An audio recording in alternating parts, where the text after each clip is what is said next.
गाँव में एंटर कर चुके हैं एंड यहाँ पर पानी बहुत ठंडा है। हाँ। लेकिन ये नदी इस स्थान के अलावा पूरे भारत में कहीं और नहीं दिखता। मैंने बचपन में एक कहानी सुनी थी कि उत्तराखंड में एक ऐसा झरना है जहाँ का पानी पापियों पे नहीं गिरता। सुनने में अजीब लगता है, लेकिन आज मुझे ये मौका मिला है कि मैं ये सच्चाई अपनी आंखों से देखूं।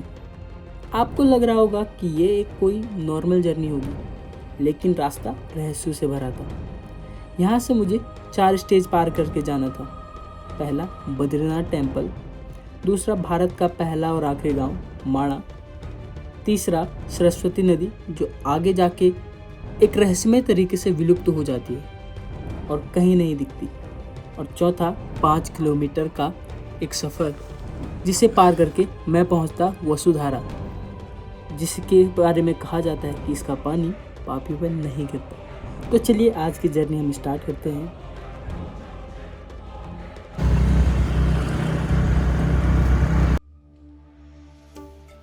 तो यहाँ पर से लगभग 500-600 मीटर की दूरी पे ही हमारा बद्रीनाथ मंदिर है। भैया के साथ जा रहे हैं प्रसाद लेने। तो अभी हम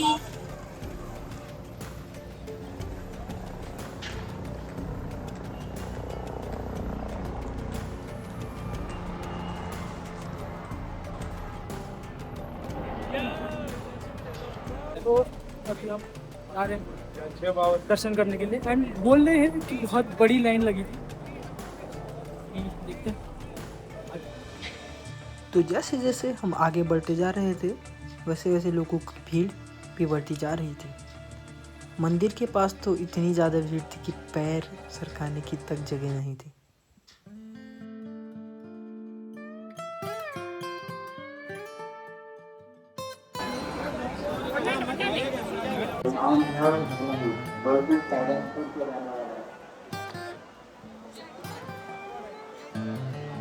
स्नान करना बोलते हैं कि गर्म पानी का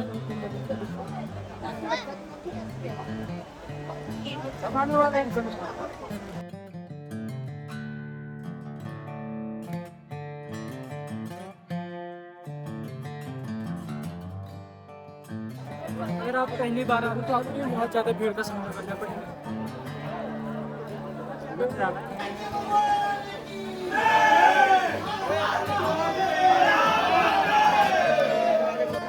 तो फोन कैसा लग रहा? भीड़ तो बड़ी गजब थी ना। भीड़ से ही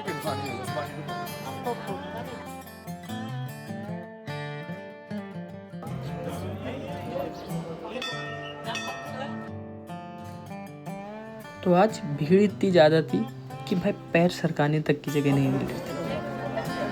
तो दर्शन करना दूर की बात है, लेकिन यहाँ पर कुछ वीआईपी कल्चर भी चल रहा था जहाँ पर से आप जल्दी से दर्शन कर सकते थे। चलिए ठीक है, मुझे दर्शन करने का मौका तो नहीं मिला, लेकिन मैंने कुछ फैमिलीज़ को कुछ पल की मेमोरीज ज़रूर दे दी। उसके बाद मुझे एक तो ना बोलने और सुनने वाले 2 लोग मिले। उनकी फ़ोटोज़ क्लिक करके मुझे बहुत खुशी मिली और मुझे लगा कि मैंने सही में दर्शन कर लिए। यहाँ का एक्सपीरियंस बहुत ही अलग था और हमने सोचा कि अब यहाँ इतनी ज़्यादा भीड़ बढ़ती जा रही है तो क्यों ना हम अपने आगे का सफ़र तय करें, और हम चल पड़े अपने आगे के सफ़र में, जो कि ये रहा।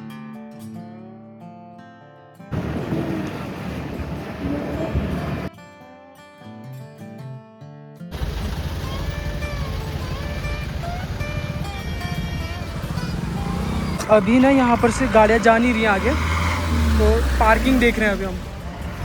ये रहा सामने माड़ा गाँव में एंटर कर चुके हैं एंड यहाँ पर तो पहले हमें ग्रीन पुल क्रॉस करना पड़ेगा, देन हमारा वसुधारा पड़ेगा।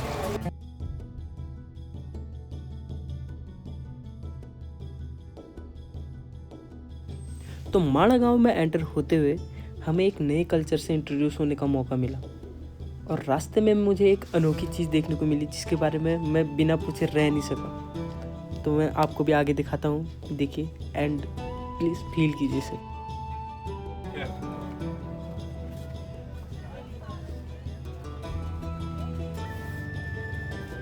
यार नाश्ता में वो कहीं को हाँ नहीं है क्या लगता है खाने में ये तो मेरा स्वाद जी ये सुहाग है। आज हाँ जी हाँ जी। जैसे जैसे स्त्रियाँ सिंदूर लगाएंगी वैसे ही मदद हो रहा है लॉकेट। हाँ वो जैसे मंगलसूत्र यस यस। कहाँ बढ़ जाओ अच्छा हो जी रुको कितने किलोमीटर होगा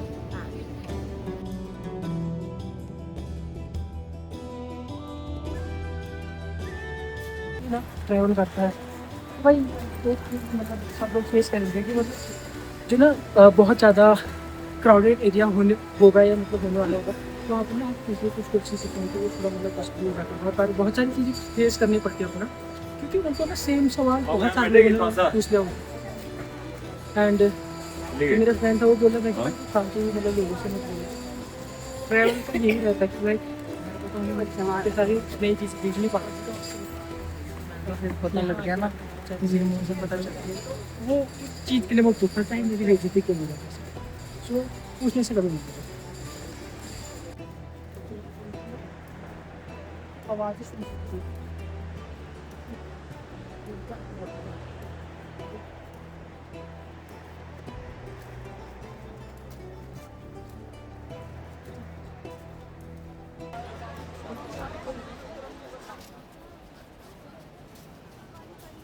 बाबा को अरे भाई ये पांडव वाला वो है ना वो पता नहीं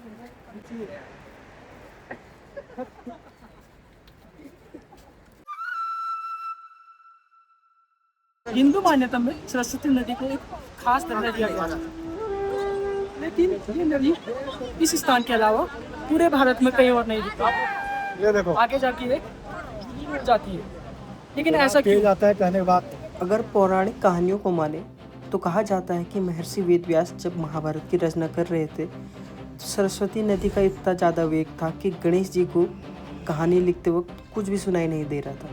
जब उन्होंने इन्हें अपनी वेग और आवाज़ को थोड़ी कम करने के लिए रिक्वेस्ट की तो उन्होंने मानी नहीं एंड उन्होंने गुस्से में आके इन्हें श्राप दे दिया कि आगे जाके वो कहीं भी नहीं दिखेंगे यानी कि धरती में विलीन हो जाएंगे।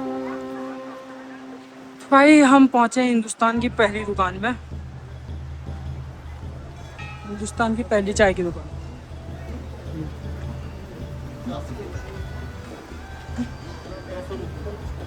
क्योंकि ये टाइटल इसने भारत सरकार से ही मिला है इसके बाद से यहाँ पर से चाइना बॉर्डर लग जाता है एंड ये सीमांत इलाका भी अब जाते से प्रथम गांव पहले आदि कहा जाता था लेकिन अब प्रथम के रूप में बोला जाता है। ऐसा कहा जाता है कि पांडव यहीं से स्वर्ग की तरफ प्रस्थान किए थे।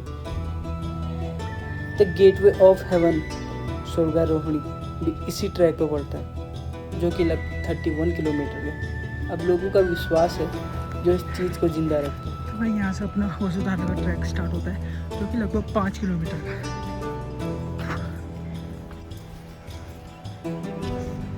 तो भाई वो सामने रही वसुधारा कुछ इस तरीके से दिख रहा है।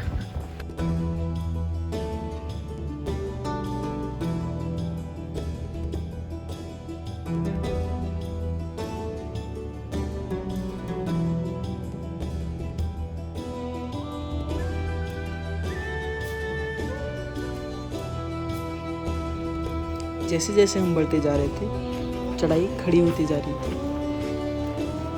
लेकिन हवाएं अपना रुख बदल रही थी।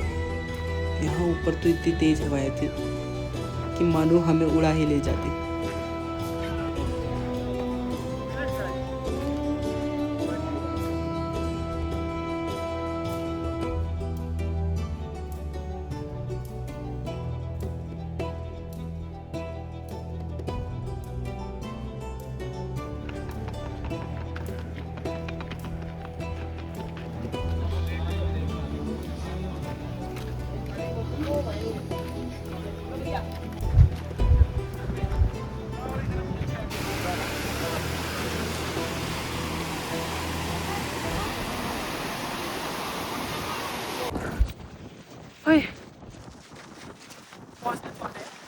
विंड बड़ी तेज है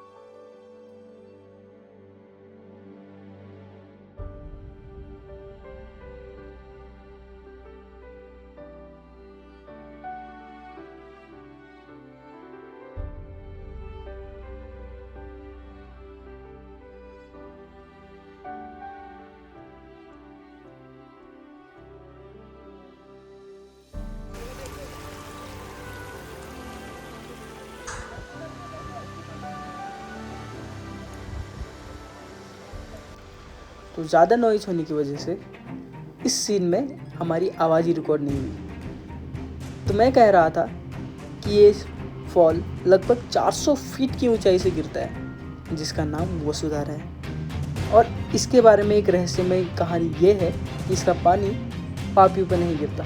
तो आज मैंने ये चैलेंज लिया था और देखने जा रहा था कि इसका पानी क्या मुझ पे गिरता है या नहीं। ये सारी चीज़ें मिथ है, एक झूठ है, या इसके पीछे कोई सच है।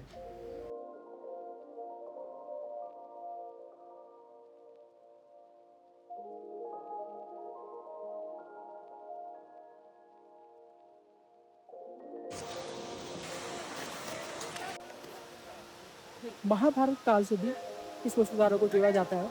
कहा जाता है कि पांडवों के सबसे छोटे भाई सहदेव की मृत्यु इसी के आसपास हुई थी।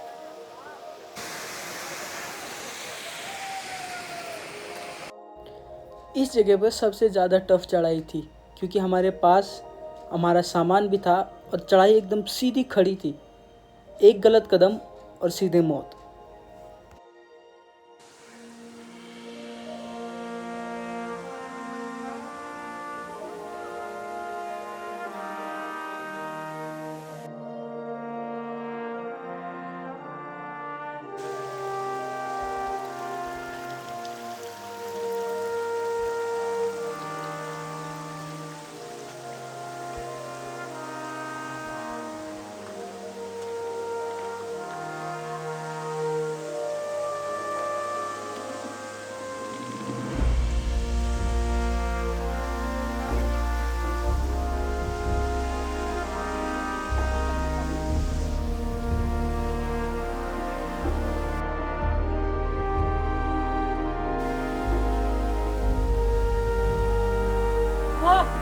अरे भाई ये तो जीतने लग गया मुझे भाई। तो भाई मुझसे पहले एक इंसान पहले ही इधर पहुंच चुके थे, जो कि हमें रास्ते में मिले थे। एंड इनसे मैंने थोड़ी बहुत बातें की। तो इनका कहना था, मैंने कहा कि भाई पापियों पर नहीं गिरता, तो उन्होंने पहले मुझसे कहा कि भाई नीचे देखो। वो लोग चाहते हैं कि पानी हम पर गिरे, लेकिन लोगों की हिम्मत ही नहीं बन रही है कि इधर आ पाए। इतने सारे लोग इधर से ही देख के वापस चले जाते हैं, लेकिन किसी की हिम्मत नहीं बनती कि ऊपर पर आए और एक बार मतलब सच का सामना करे कि भाई वो चाहते हैं कि पानी गिरे, लेकिन आ ही नहीं पा रहे, क्योंकि उनकी जो अंदर की आत्मशक्ति है, जो मोटिवेशन है, एकदम ख़त्म हो जाता है उसी जगह पे। वो दम तोड़ देते हैं डर के मारे, वो आ ही नहीं पाते। तो ये सारी चीज़ें उन्होंने मुझसे बताई। एंड उसके बाद जो एक साइंटिफिक रीज़न था वो मैंने इन्हें बताया। तो भाई ये पानी ग्लेशियरों से आ रहा था और पानी बहुत ज़्यादा ठंडा था, जिससे हमारी 1-2 बार में ही हालत टाइट हो गई थी। ये पानी बहुत ठंडा है। हाँ।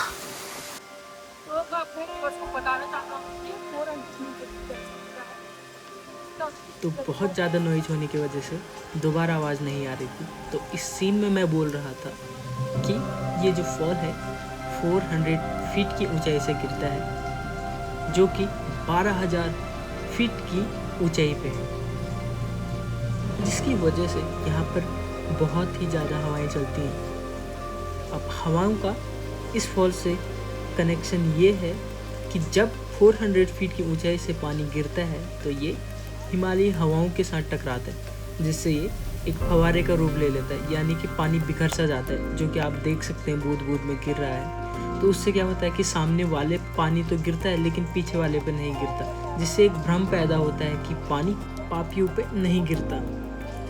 तो गाइज ये अभी मेरा चैलेंज पूरा हुआ कि ये पानी गिरता था नहीं गिरता था। चीज़ें अपनी जगह सही है, बट मैंने इस मिस्ट्री को एज ए साइंटिफिक तौर पे भी देखा, जिसका एक अलग एंगल मेरे देखने को मिला। तो आई होप आपको ये वीडियो पसंद आया होगा। हम बहुत ज़्यादा मेहनत करके इस वीडियो को बनाते हैं एंड डॉक्यूमेंट्रीज़ को बनाते हैं, तो प्लीज़ एक बार लाइक एंड सब्सक्राइब कर दीजिए हमारे चैनल को, क्योंकि हमें कोई फाइनेंशियली इतना सपोर्ट नहीं मिल पाता। तो प्लीज़ शेयर कर दीजिए इस वीडियो को। Take care, bye bye.